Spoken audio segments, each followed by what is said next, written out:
celebration of spring. Hopefully spring is finally here, but whether it is or not, we're going to go ahead and celebrate it anyway. Our performers today are Diana Durham, Rob Dietrich, Richard Paulus, Rose Hanson, Bob Neal, Shirley Myers.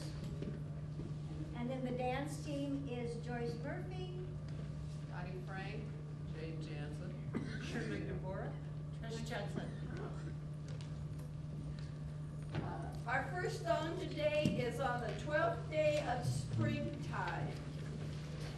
You'll notice that it is to the tune of the 12 days of Christmas, but we're starting with 12 and working our way backwards. So we only have to sing it one time. On the 12th day of springtime, I drew a pig to me.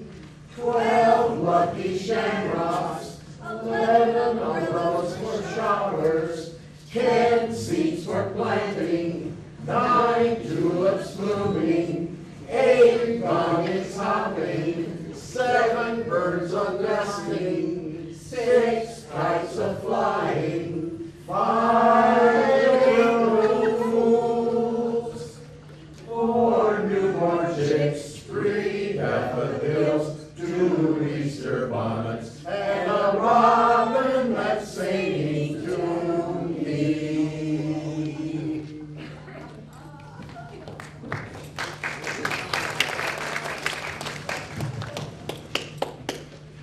Aromas of Spring. Early one spring morning, Papa Mole decided to check out the sounds and smells of the new season. He traveled along his burrow until he could stick his head out and survey the area. It was such a beautiful morning, he quickly called to Mama Mole to come join him. It's such a beautiful spring morning. I hear the birds singing and I smell bacon. Yes, someone is frying. It smells so good. it is indeed a beautiful morning. And why, yes, I think I smell someone cooking pancakes. Yes, delicious buckwheat pancakes. Come quick, baby mole. You must experience these delectable sounds and smells. Baby Mole raced along the burrow, but could not squeeze past his parents. Do you smell those delicious smells of breakfast, baby mole? Doesn't it make you hungry and happy that spring is here? I wouldn't know. All I can smell is molasses.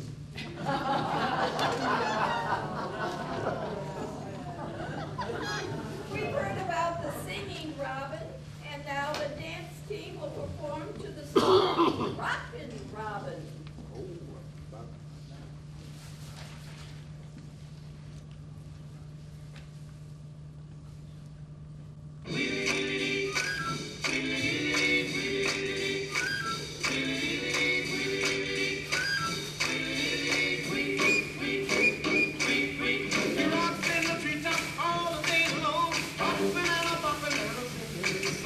All the little birds on Jaybird Street love to hear the robin go tweet.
Who's on First by Abbott and Costello.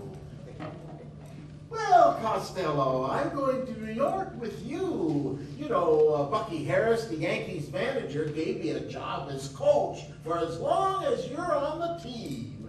Look, Abbott, if you're the coach, you must know all the players. I certainly do. Well, you know, I've never met the guys, so you'll have to tell me their names, and then I'll know who's playing on the team. Oh, I'll tell you their names, but you know, it seems to me they give these ball players nowadays very peculiar names.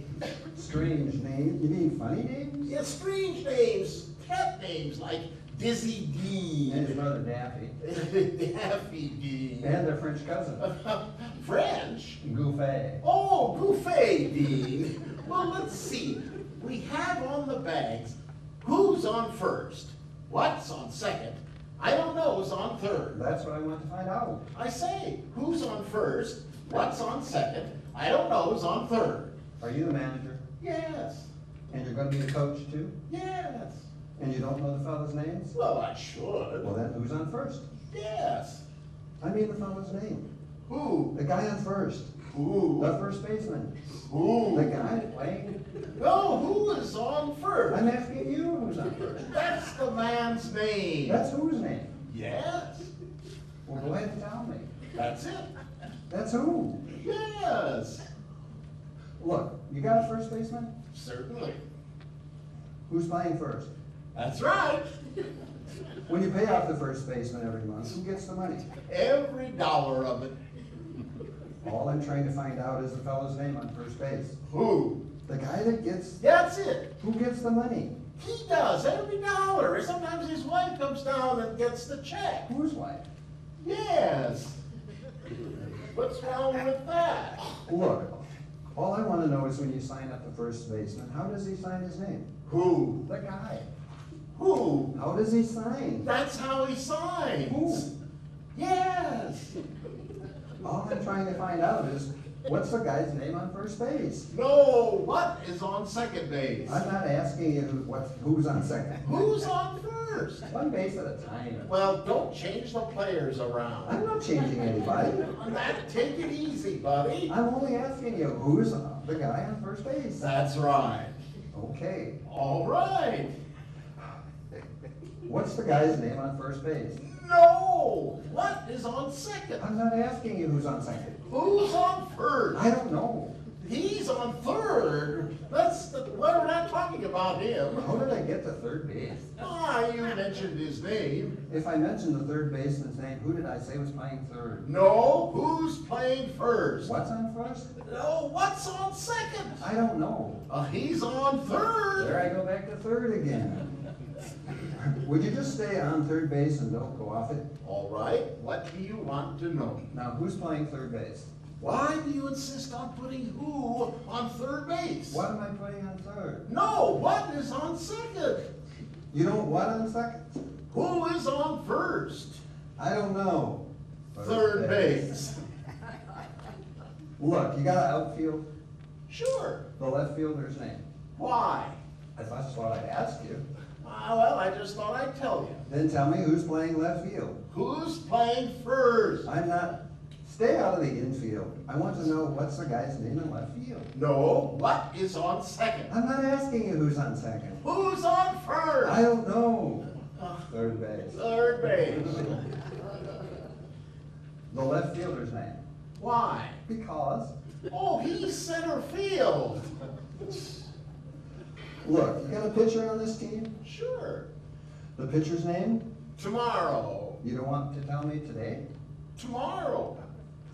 I'm telling you now. Well, then go ahead. Tomorrow. What time? What time? What? What time tomorrow are you gonna tell me who's pitching? Now listen, who is not pitching? I'll break your arm, you say who's on first. I want to know what's the pitcher's name. What's on second? I don't know. Third base. You got a catcher? Certainly. The catcher's name? Today. Today. And tomorrow's pitching. Now you've got it. All we've got is a couple of days on the team. You know I'm a catcher too. So they tell me. So I get behind the plate and do some fancy catching. Tomorrow's pitching on my team and a heavy hitter gets up. Now the heavy hitter bunts the ball. When he bunts the ball, me, being a good catcher, I'm gonna throw the guy out at first base. So I pick up the ball and I throw it to who? Now, that's the first thing you've said it right. I don't even know what I'm talking about. That's all you have to do. Is throw it to first base. Now Yes, who's got it? naturally. Look, I throw the ball to first base. Somebody's got to get it. Now who has it? Naturally. Who? Naturally. Naturally? Naturally. So I pick up the ball and I throw it to naturally. No, you don't. You throw the ball to who? Naturally. That's different. That's what I said. You're not saying it. I throw the ball to naturally. You throw it to who? Naturally. That's it. That's what I said. You asked me. I throw the ball to who? Naturally. Now you ask me. You throw the ball to who? Naturally. That's it. Same as you, same as you. I throw the ball to who? Whoever it is drops the ball. The guy runs to second. Who picks up the ball and throws it to what? What throws it to? I don't know. I don't know, throws it back to tomorrow. Triple play. Another guy gets up, hits the ball, a long fly ball because. Why? I don't know. He's on third base. And I don't give a darn. What? I said I don't give a darn. Oh, that's our shortstop.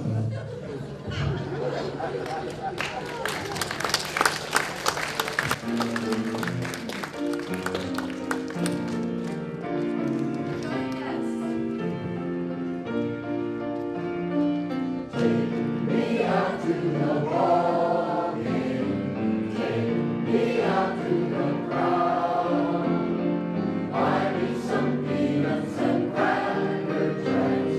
I don't care if I never get back home. It's root for the Puppies.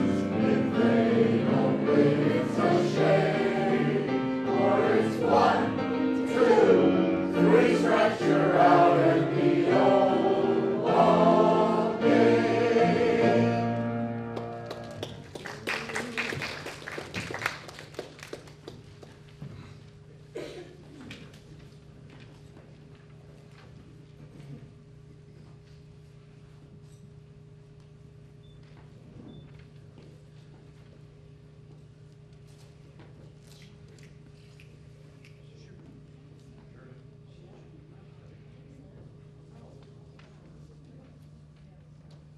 Gardening gloves.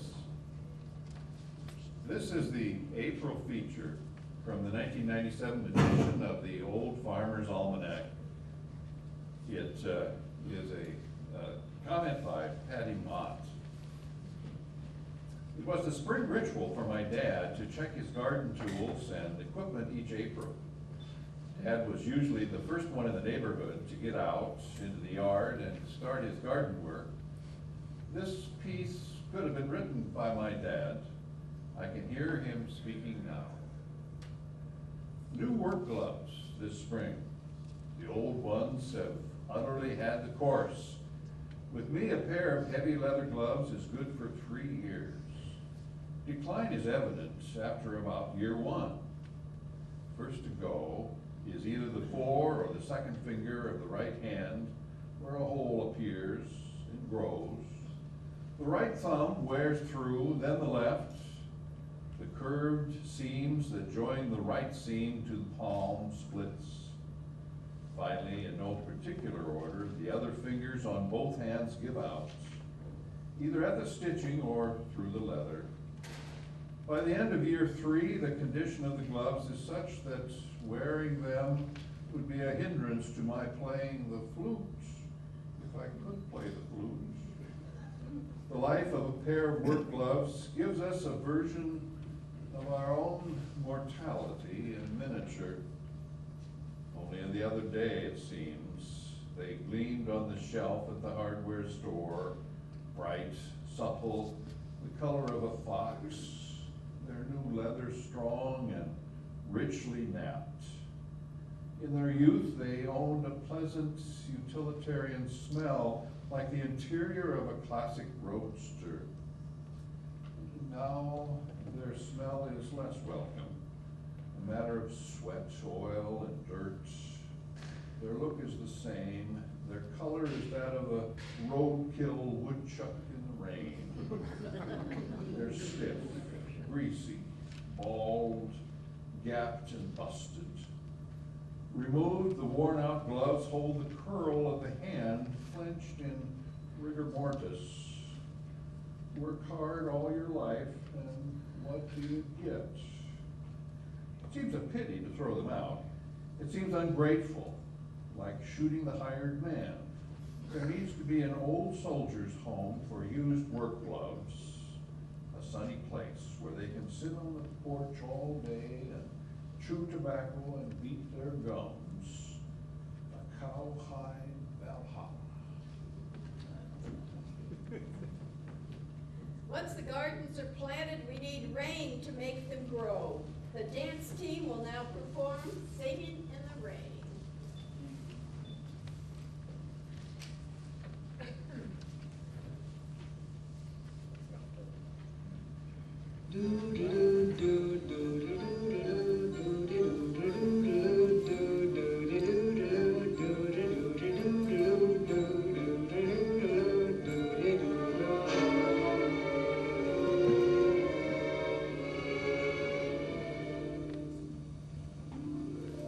I'm singing in the rain, just singing in the rain. What a glorious feeling, I'm happy again.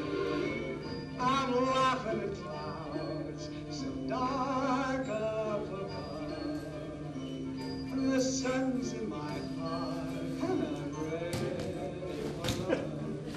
Let the stormy clouds chase everyone from the place. Come on with the rain, I've a smile on my face. I'll walk down the lane with a happy refrain, just singing, singing in the rain, dancing in the rain.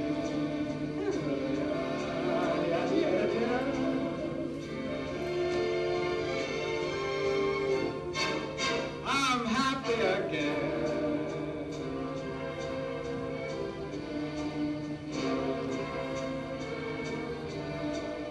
I'm singing and dancing in the rain.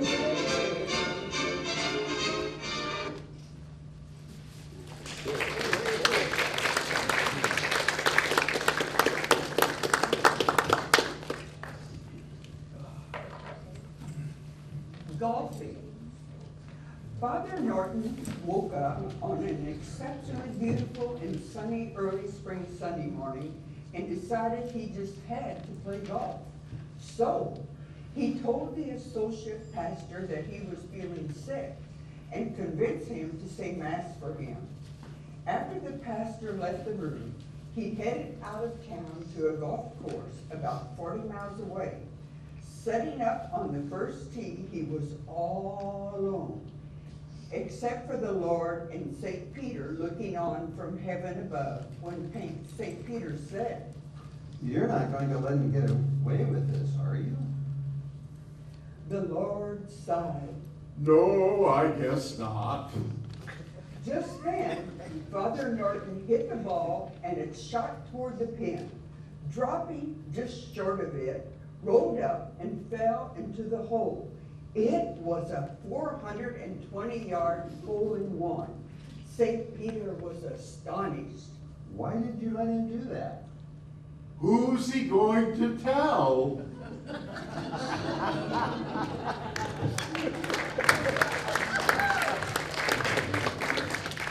Join us in singing Bicycle Built for Two. We want the gents to start.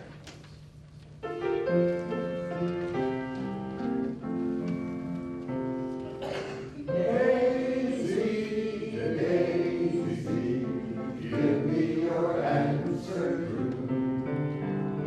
I'm half crazy, all for the love of you. It won't be a stylish marriage, I can't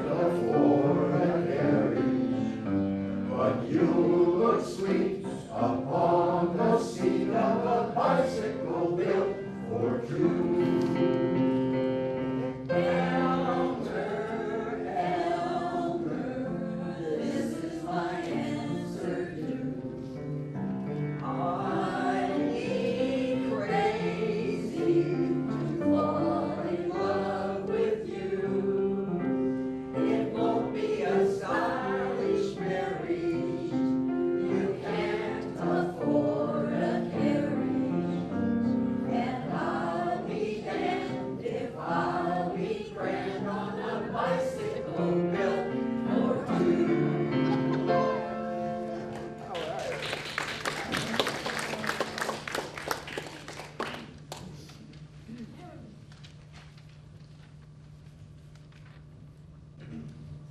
The model with 180 movable parts by Irma Bombeck. When the good Lord was creating mothers, he was into his sixth day of overtime when the angel appeared and said, You're doing a lot of fiddling around with this one. Have you seen the specs on this order? She has to be completely washable, but not plastic. Have 180 movable parts, replaceable, run on black coffee and leftovers, have a lap that disappears when she stands, and 6 pairs of hands. 6 pairs of hands? No way. It's not the hands that are causing me problems. It's the 3 pairs of eyes that mothers have to have. That's on the standard model? 1 pair that sees through closed doors when she asks, what are you kids doing in there? When she already knows. Another here on the back of her head that sees what she shouldn't, but has to know. And of course, the ones in front, so she can look at a child when he goofs and say, I understand and I love you, without so much as uttering a word. Oh, Lord, go to bed. Tomorrow you I can do... can't. I'm so close to creating something so close to myself. Already I have one who heals herself when she's sick, can feed a family of 6 on 1 pound of hamburger, and can get a 9-year-old to stand under a shower. the angel circled the model of a mother very slowly. It's too soft. But tough. You can't imagine what this mother can do and endure. Can it think? Not only think, but it can reason and compromise. Finally, the angel bent over and ran her finger across the cheek. It has a leak. I told you you were trying to put too much into this model. It's not a leak, it's a tear. What's it for? It's for joy, sadness, disappointment, pain, loneliness, and pride. You're a genius. The Lord looked somber. I did not put it there.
A great big thanks to Connie Duterman.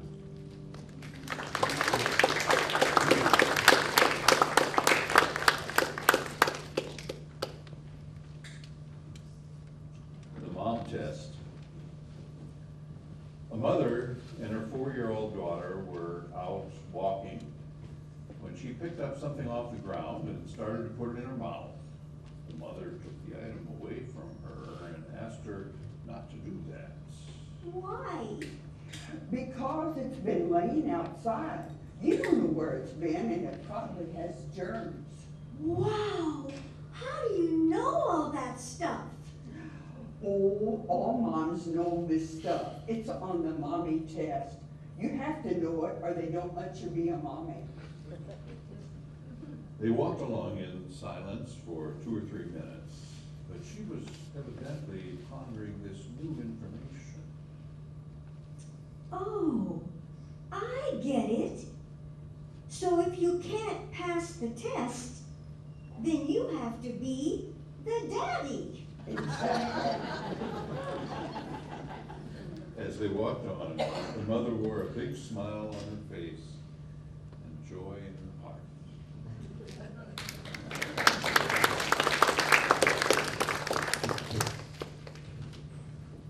Why God made moms.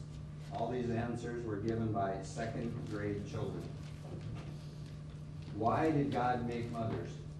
She's the only one who knows where the Scotch tape is. Mostly to clean the house. How did God make mothers? Magic, plus superpowers and a lot of stirring. What ingredients are mothers made of? God makes mothers out of clouds and angel hair and everything nice in the world and one dab of me. What kind of little girl was your mom? Well, I don't know because I wasn't there, but my guess would be pretty bossy. They say she used to be nice. Who's the boss at your house? Mom doesn't want to be boss, but she has to because Dad's such a goofball. Mom, you can tell by room inspection. She sees the stuff under your bed. What does your mom do in her spare time? Mothers don't have spare time. To hear her tell it, she pays bills all day long. What would it take to make your mom perfect? Diet. You know, her hair. I'd dye it maybe blue. If you could change one thing about your mom, what would it be? She has this weird thing about me keeping my room clean. I get rid of that. I'd make my mom smarter. Then she'd know it was my sister who did it, not me. I would like to get rid of those invisible eyes on the back.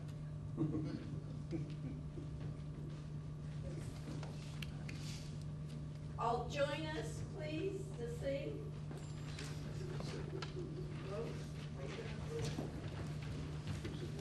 M is for the million things she gave me. O means only that she's growing old.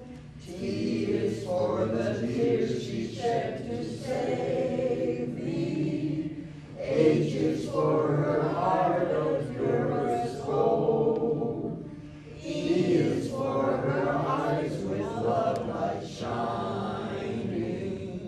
R is right and right she'll always be.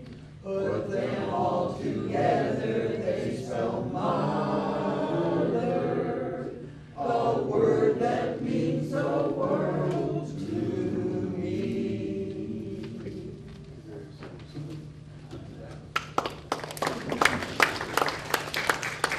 An 88-year-old who still drives her own car writes, Dear granddaughter, the other day I went up to our local Christian bookstore and saw a Honk If You Love Jesus bumper sticker. I was feeling pretty sassy because I'd just come from a thrilling choir performance followed by thunderous prayer meeting. So I bought the sticker and put it on my bumper. Boy, am I glad I did. What an uplifting experience that followed. I was stopped at a red light at a busy intersection, just lost in thought about the Lord and how good he is.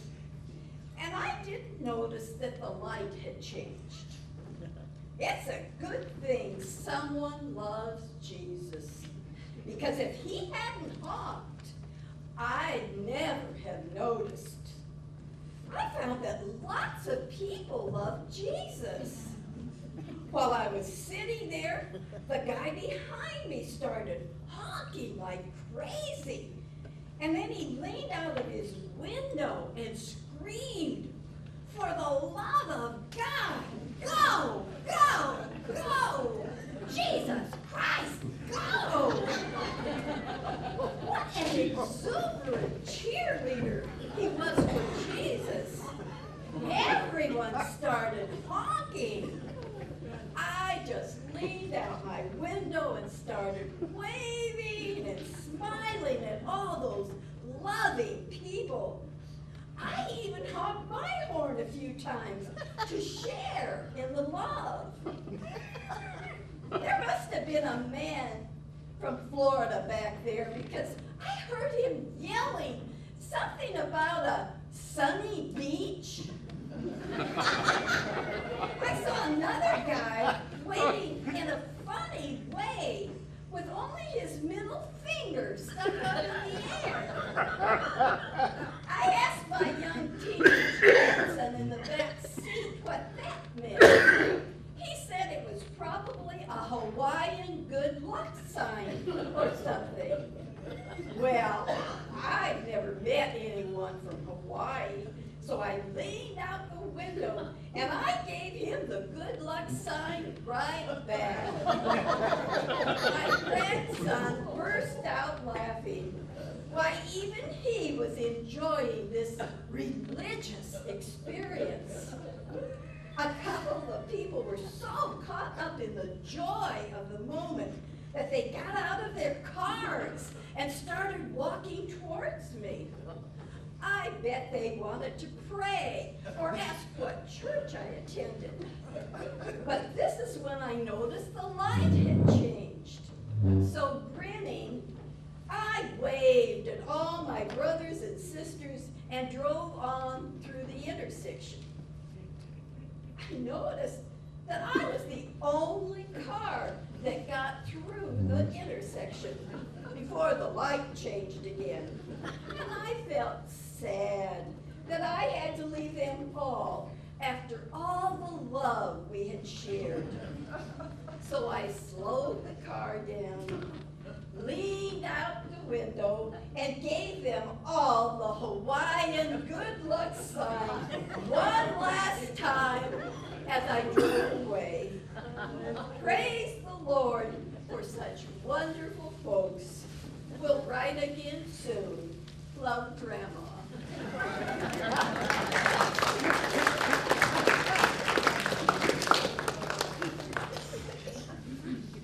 The dance team salutes Spring Fever with a 3-part love medley. Did you ladies do the can-can?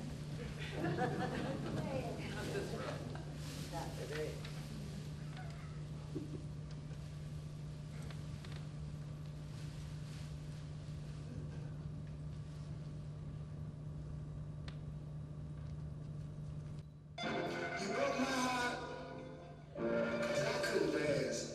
You didn't even want me around. And now I'm back to let you know I can really shake them down.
is a special poem for seniors.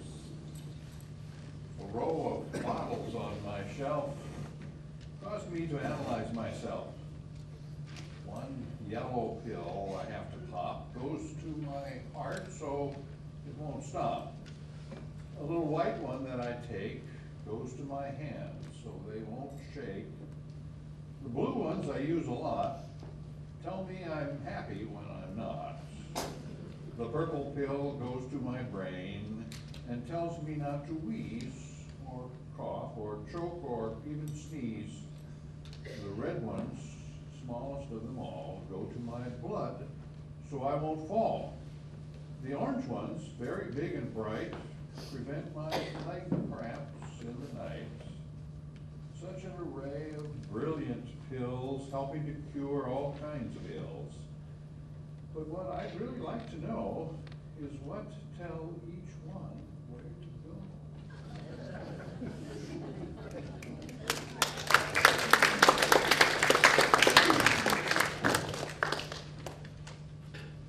Several days ago, as I left a meeting at the hotel, I desperately gave myself a personal pat down, looking for my keys. They were not in my pocket.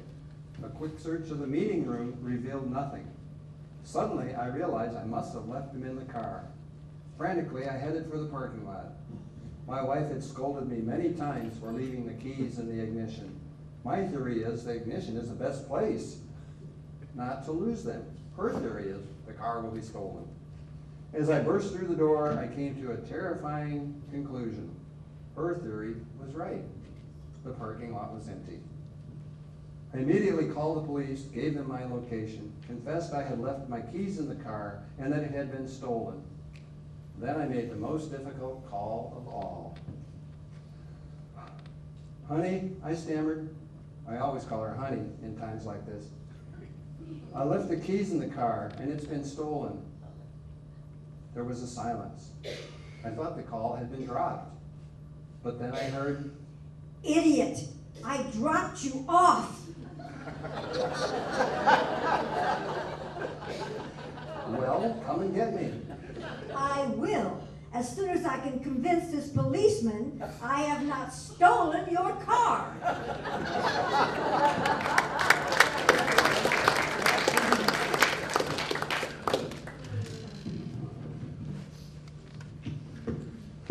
The puzzle.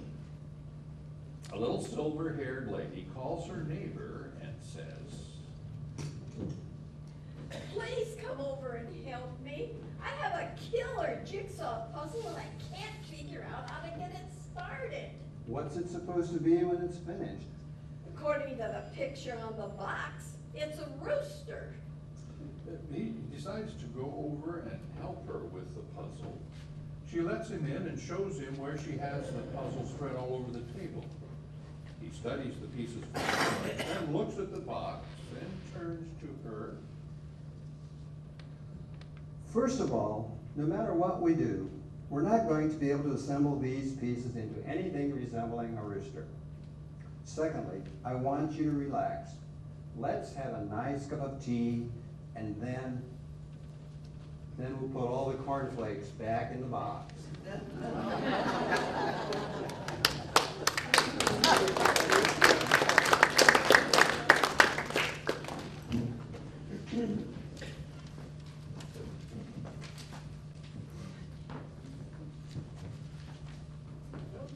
Observations on aging.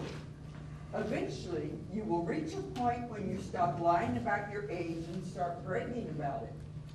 The older we get, the fewer things seem worth waiting in line for. Some people try to turn back their odometers. Not me. I want people to know why I look this way. I've traveled a long way and some of the roads weren't paved. When you are dissatisfied and would like to go back to youth, think of algebra. You know you are getting old when everything either dries up or leaks. I don't know how I got over the hill without getting to the top. One of the many things no one tells you about aging is that it's such a nice change from being young. One must wait until evening to see how splendid the day has been. Being young is beautiful, but being old is comfortable. If you don't learn to laugh at trouble, you won't have anything to laugh at when you're old. You remember when Google, iPod, email, modem were unheard of, and a mouse was something that made you climb on a table. You use more four-letter words. What? When? 30 of the people in People magazine you've never heard of. What used to be freckles are now liver spots. Everybody whispers. You sing along with elevator music. Your investment in health insurance is finally beginning to pay off. Your joints are more accurate meteorologists than the National Weather Service. Where can men over 60 find younger, sexy women who are interested in them? Try a bookstore under fiction. How can you avoid the terrible curse of elderly wrinkles? Take off your glasses. Why should 60-year-old people use valet parking? Valets don't forget where they park your car. As people age, do they sleep more soundly? Yes, but usually in the afternoon. Where should 60-year-olds look for their eyeglasses? On their foreheads. What is the most common remark made by 60-year-olds when they enter antique stores? Gosh, I remember these. But old is good in some ways. Old songs, old movies, the good old days, and best of all, old friends. The dance team suggested for spring getaway with old friends is Kokomo.